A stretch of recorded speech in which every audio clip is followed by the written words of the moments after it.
Bonjour, bienvenue à cette table ronde dans le cadre de la semaine des activités littéraires du Salon du livre de Rimouski. On s'intéresse aujourd'hui à la réédition et son effet sur la sauvegarde du patrimoine littéraire québécois. En parlant de réédition, on ne peut éviter la question du choix des œuvres à éviter. Est-ce qu'on doit rééditer les classiques, c'est-à-dire les œuvres consensuelles, les oublier, souvent marginales ou complètement boudées par l'institution littéraire de leur temps, dans un marché déjà saturé par les nouveautés, quelle serait la place des rééditions? Et comme dernière question, pourquoi des rééditions papier? Ne devrait-on pas se contenter d'éditions électroniques? Avec nous pour en discuter, à distance, mais avec nous, Marie-Claude Saint-Laurent, comédienne et dramaturge, avec Marie-Claude Garneau, Marie-Ève Milot. Elle dirige la collection Théâtre La Nef aux éditions du Remue-Ménage, à qui l'on doit la réédition en 2020 de la pièce Moment travaille pas à trop d'ouvrages, œuvre collective jouée pour la première fois en 1975. À côté de moi, Jean-Philippe Chabot, écrivain et enseignant. Il enseigne la littérature au Cégep de Rimouski. Il a écrit une postface des plus substantielles pour la réédition en 2020 de Marie Calumet, un roman de Rodolphe Girard, écrit en 1904, réédité aux éditions Le Cartanier. Alors commençons par la question la plus générale. Quelles œuvres devrait-on rééditer, Marie-Claude? Ton avis sur la question? Bien, c'est sûr que pour ma part, avec la collection Théâtre de la Nef, ça fait vraiment partie de notre mission première. C'est vraiment dans nos objectifs et nos envies de créer un pont avec les œuvres de théâtre féministes qui sont dites euh, d'un féminisme d'une autre époque. Nous, on a vraiment envie de créer ce pont-là avec les féminismes d'aujourd'hui. Ça faisait partie de notre mission. Alors pour nous, ça allait de soi que pour que ce dialogue-là se crée, qu'on remette, on remette, on remette sur la table des livres là, qui étaient complètement disparus de la circulation.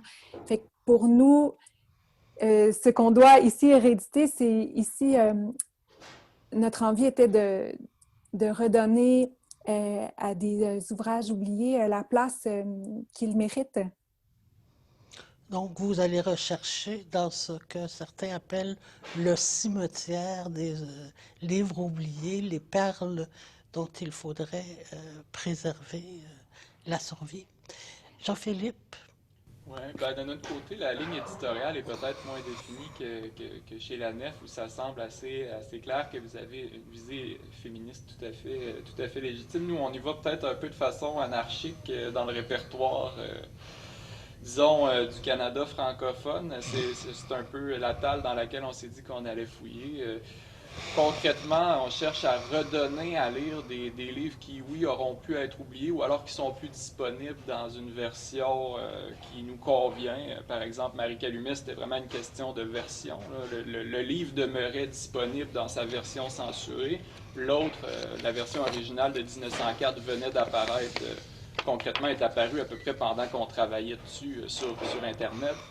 Euh, et donc, nous, on a foncé pour le rendre disponible en papier parce que ce qui nous intéresse aussi, puis je ne veux pas anticiper sur peut-être la dernière question, mais c'est de construire ou fabriquer des objets qui sont intéressants à lire puis qui vont donner un plaisir aussi en tant que lecteur. Donc, c'est vraiment un cheminement d'édition depuis une perspective de lectrices et de lecteurs que nous sommes en tant que petite gang autour de ce projet-là. ce que je comprends, c'est il y a beaucoup de la responsabilité des éditeurs pour permettre les rééditions et la remise en circulation de vos bouliers. Alors, pour quel public on réédite des livres? Est-ce que, par exemple, l'enseignement, parce qu'on ne peut pas mettre au programme une œuvre qui n'est pas disponible, Est-ce que l'enseignement fait partie des objectifs des rééditions? Marie-Claude? Assurément, dans notre cas, oui, l'enseignement pour le devoir de mémoire, justement, pour que cette pièce de théâtre-là puisse être étudiée à nouveau, mais aussi, nous, on veut bien sûr s'adresser peut-être à des compagnies de théâtre qui pourraient avoir envie de remonter ce spectacle-là, parce qu'aujourd'hui, on se rend compte de la pertinence de ce propos-là. La pièce n'a pas vieilli du tout, malgré, comme vous le disiez tout à l'heure, là, vous parliez de ressortir de cimetière, là, mais je fais « Oh non, mais maman ne travaille pas, pas trop d'ouvrage. » Ben maman est loin d'être morte, hein? Elle est loin d'être morte, particulièrement dans ce temps de pandémie où les mamans, en ce moment, se retrouvent là, à nouveau à la maison avec une double tâche, souvent là, de travail à la maison, en plus de télétravail et de s'occuper des enfants. Fait qu'en ce moment, il y a vraiment une actualité du propos qu'on ne pouvait pas soupçonner au moment où on a pris la décision, même si la question de la charge mentale dans les dernières années est beaucoup plus discutée là, qu'elle a pu l'être auparavant. Là. Donc, même si on en discute beaucoup aujourd'hui, mais bref, en temps de pandémie, toute l'actualité du propos, ça devient vraiment percutant. Puis on aimerait que cette pièce puisse être rejouée parce qu'elle ne l'a pas été par d'autres compagnies que par le Théâtre des Cuisines à l'époque. Puis peut-être, oui, parce qu'elle n'a pas été rééditée depuis. Peut-être, on ne peut pas vraiment savoir. Peut-être aussi parce que c'est du théâtre de femmes, parce que les pièces des femmes sont moins montées encore aujourd'hui. Beaucoup de questions auxquelles on aimerait avoir une réponse positive dans les prochaines années avec cette réédition-là.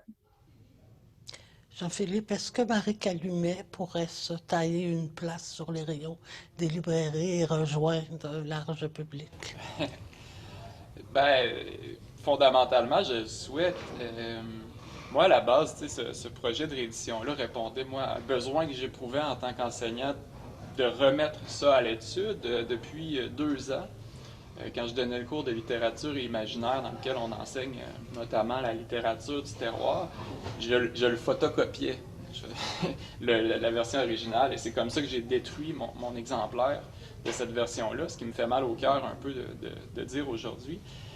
Mais donc aujourd'hui, oui, je peux le redonner à lire. Donc ça, c'est une chose, le corpus scolaire, je pense que cette œuvre-là avait une certaine vie malgré tout dans le milieu scolaire, mais est-ce qu'il peut, comme tu le dis, rejoindre un nouveau public aujourd'hui? En tout cas, c'est le pari qu'on fait de le remettre en office en 2020. C'est-à-dire, si on avait fait avant la republication un inventaire des librairies à travers le Québec qui avaient Marie Calumet dans leur fonds, je pense qu'on aurait été déçus. D'après moi, il n'y en avait pas beaucoup. À Rimouski, en tout cas, il n'y en avait pas dans les librairies. Et donc là, curieusement, pendant 1 an, il va être sur les tablettes des librairies. T'sais. Donc on va voir quelle vie il va avoir par la suite.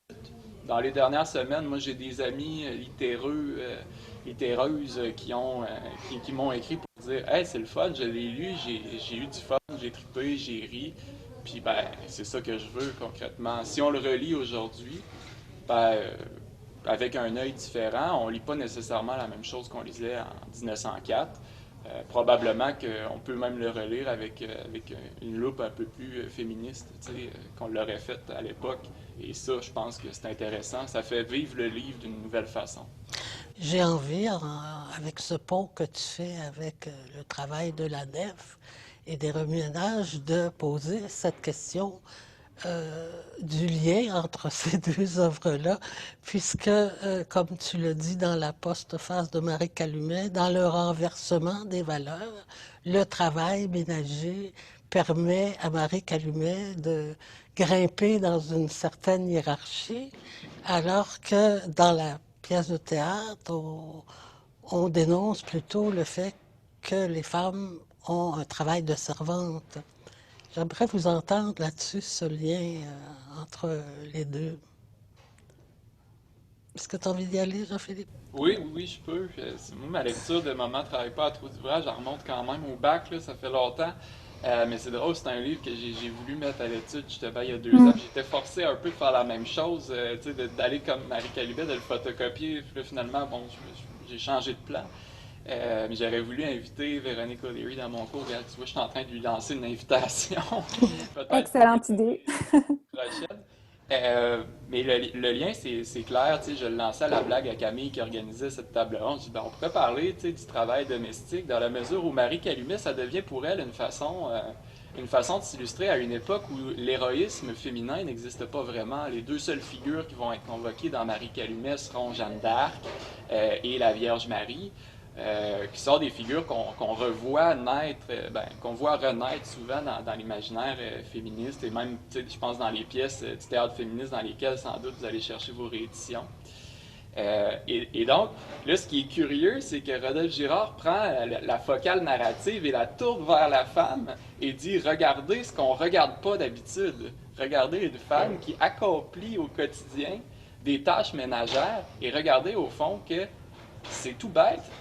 Ça semble tout bête, du moins, mais c'est affreusement nécessaire parce qu'autrement, ben, c'est la paroisse qui s'en va à volo, parce que c'est le désordre, parce que c'est, regardez, la nation tient entre les mains finalement d'une femme qui, et là je cite une série de verbes, là, qui époussette, décrotte, balaye, bon, tu sais. Et ça, je trouve ça quand même drôle que juste par un changement de point de vue, finalement, on mette en valeur ces actions-là quotidiennes et nécessaires, tu sais.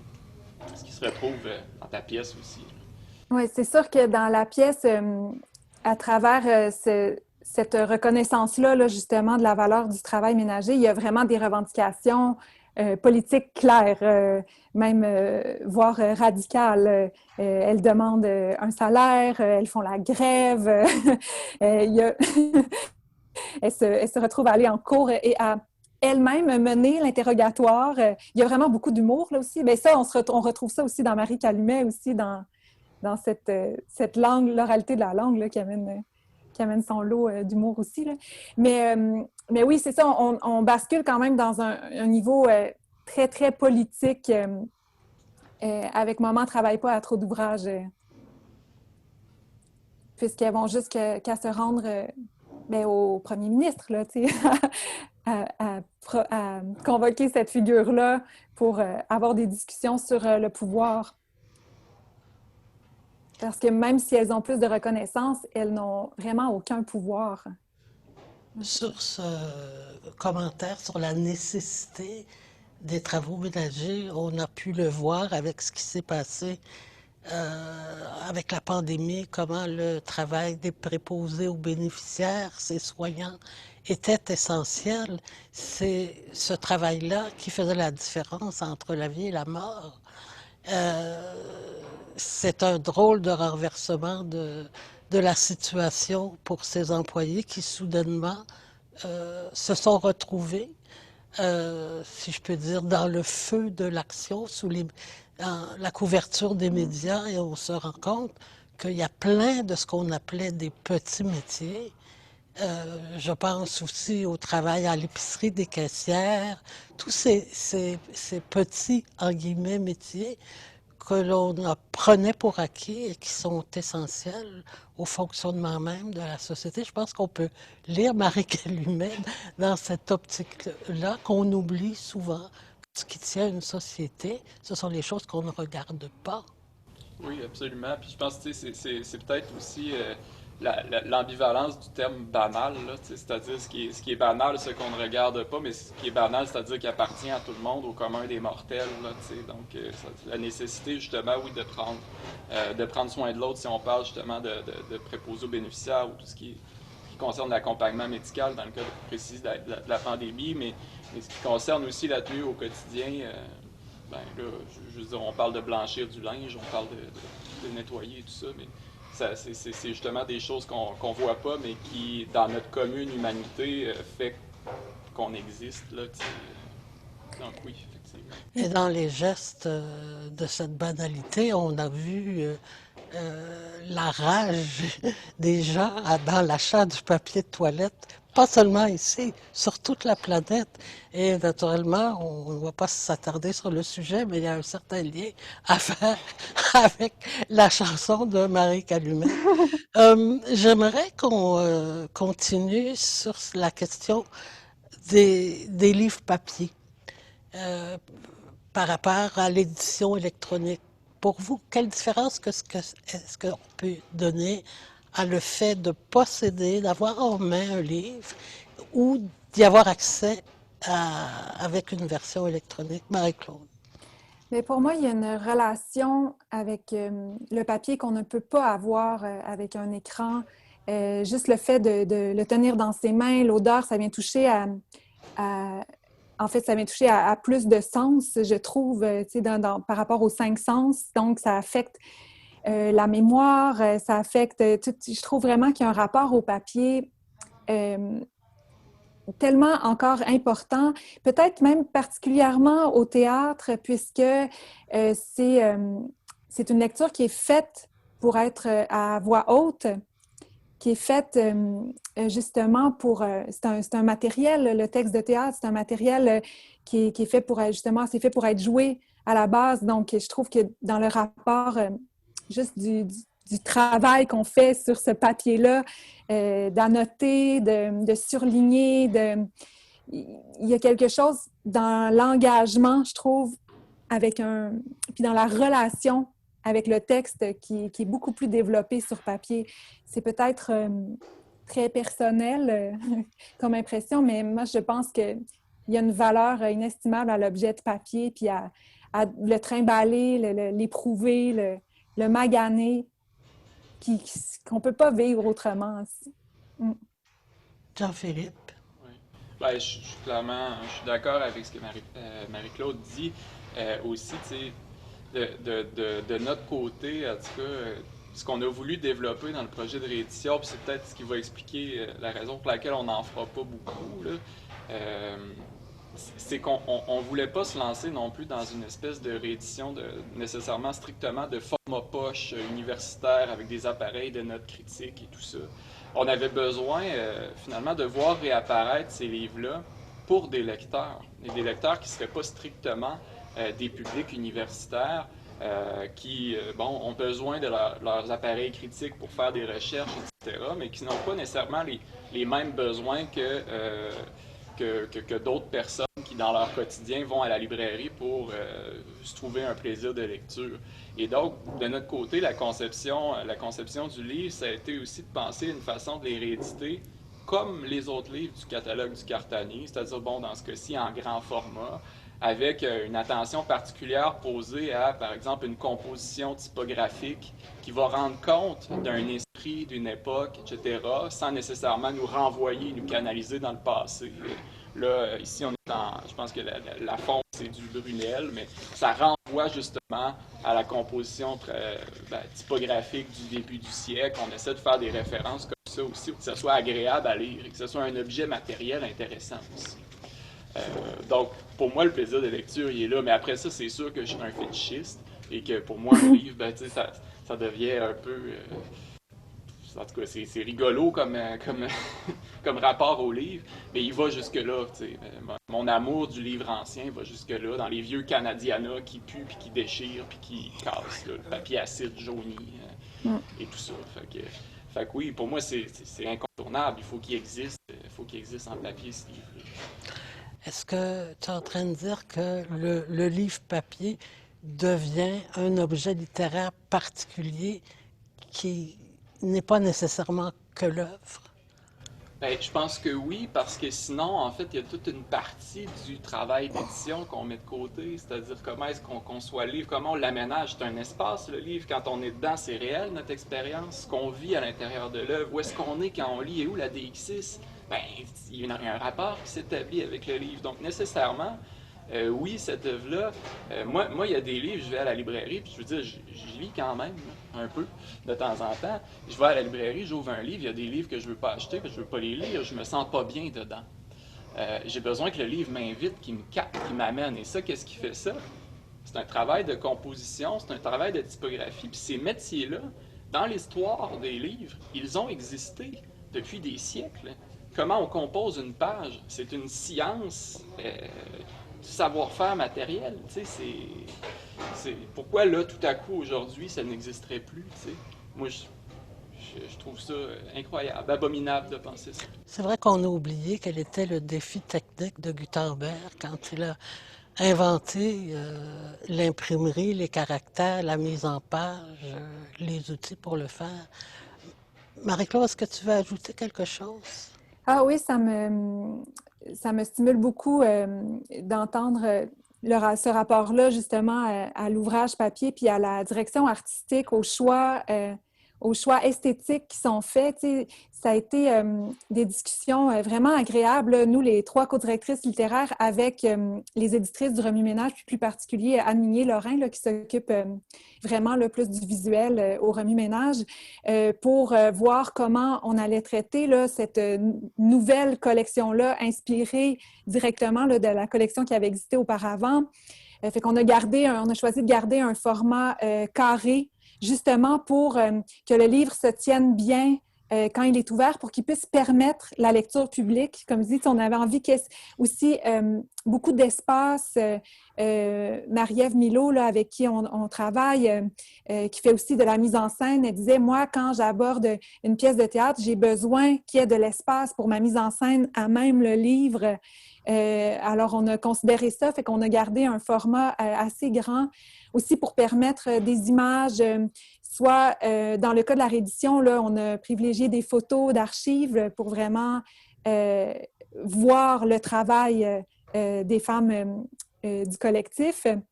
Du Théâtre des Cuisines.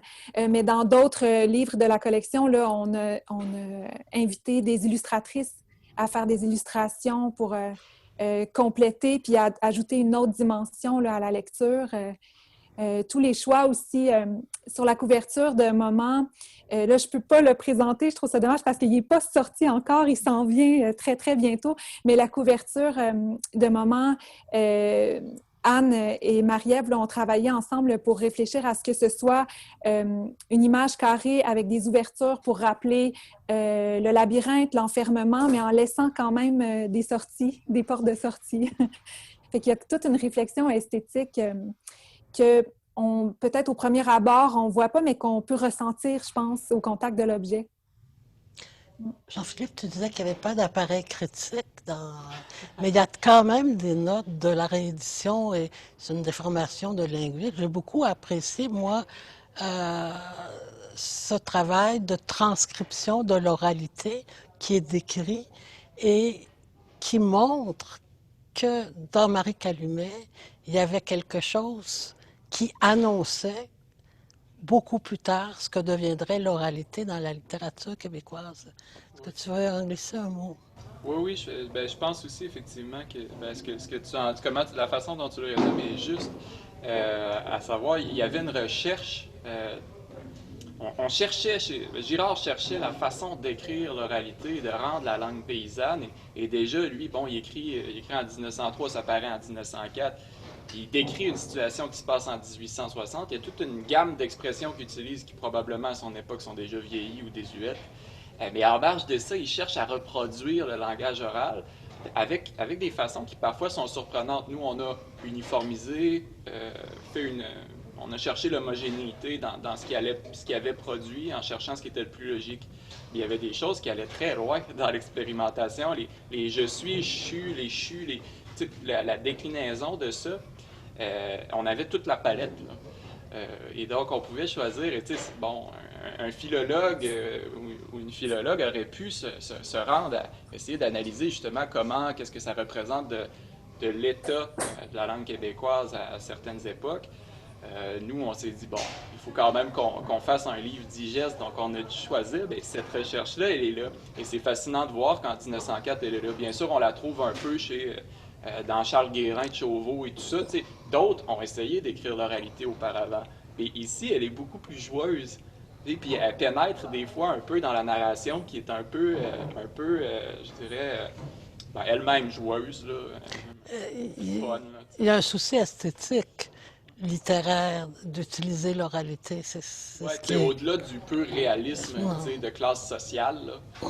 qui s'exprimait peut-être plus chez Chauveau. Là, ici, on est plus Dans le jeu. c'est ça, dans le jeu, tu sais, on parle de même, puis c'est simple, puis quoi ce que c'est qu'elle t'a dit, Marie Calumet, tu sais, il y a quelque chose de vivant qui, moi, me parle beaucoup, tu sais. Je me disais, à cette époque, tout à coup, on se sent un peu moins contraint dans ce qu'on est en train de lire, tu sais, par opposition à des grands récits héroïques, des chroniques historiques là, qui paraissent à l'époque, beaucoup plus que des romans, d'ailleurs. Donc, oui, cette réalité-là est intéressante. Donc, on pourrait même imaginer Marie Calumet sur scène. Il faut dire aussi que c'est un auteur qui a écrit beaucoup de théâtre. Hein. C'est pas étonnant qu'il y ait ce rapport-là à la langue, parce qu'il a écrit, même je pense, plus de pièces de théâtre que toute autre forme de texte. Puis, mais c'est ça, je trouve ça intéressant dans le rapport d'édition. Nous, on a choisi de garder vraiment telle quelle la graphie. On a vraiment touché absolument là, à rien du tout, de la façon dont, l'oralité là, est écrite dans la pièce pour le traiter, encore une fois, un peu comme une archive. Parce que, en tout cas, moi, comme autrice, je trouve ça toujours intéressant de voir quels sont les choix pour la transposer, cette oralité-là, là, de voir comment les mots sont tronqués ou comment il y a certains mots qui vont être écrits au son, de quelle façon. On voit dans l'histoire là, de la dramaturgie au Québec qu'il y a quand même une évolution puis des tendances par rapport à la ponctuation aussi, comment on traduit le souffle d'un personnage par la ponctuation. Ça évolue beaucoup avec les années, puis il y a des modes. Il y a des modes. Alors, de relire Maman travaille pas avec vraiment la façon dont elles l'ont écrite, je trouve ça intéressant justement pour ce souffle-là, l'authenticité de ce souffle-là initial. Fait qu'on n'avait pas envie là, de toucher à rien du tout pour garder ça tel quel, même si parfois, à la lecture, on doit se familiariser avec cette langue-là. Au début, il y a un travail d'ajustement, je trouve, à faire, mais qui permet aussi de plonger complètement dans l'époque. Je me rends compte qu'on pourrait continuer longtemps sur cette lancée quand on est en présence de gens passionnés. Il me reste à vous remercier d'avoir participé à cette table ronde. Merci. Merci pour l'invitation.